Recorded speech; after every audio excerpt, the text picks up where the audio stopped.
things in key account management will be extremely critical is that, your capabilities, your ability to work in a matrix organization, right? I'm conscious of the fact that, most of the audience, present here are all, sales, from the sales organization, and we are culturally and traditionally tuned in sales to a hierarchy, right? When we work, so you have your manager, line manager, your area business manager, your FLSM, and then you have your SLSM, and then there is a PU head, and there is a sort of a respect, and we don't cross that line, and so on and so forth in sales, right? But in account management, if you cannot work in a matrix, you will struggle.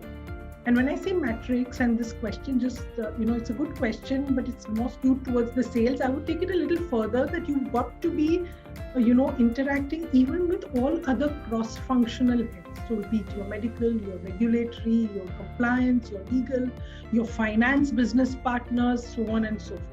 So if you're going to be able to work across the matrix, across cross-function, will be the key to your success. Now, coming at certain factors which will actually drive that. The most important one would be effective and consistent periodic communications that you will have with your sales team.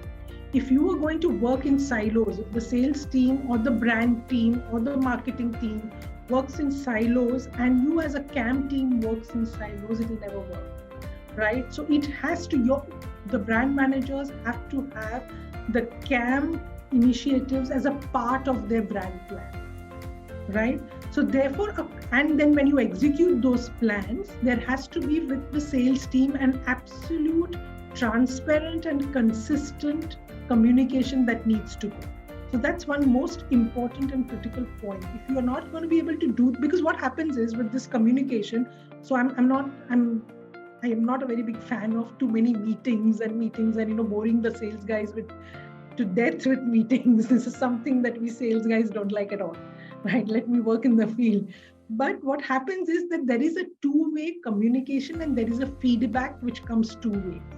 So the agility to change with the feedback that you're receiving, look, this is not working. This is not what is getting appreciated, but let's do this, more of this.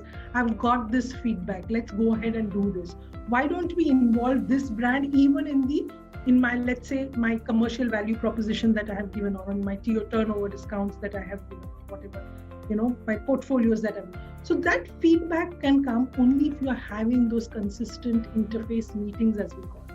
So I think that's critical.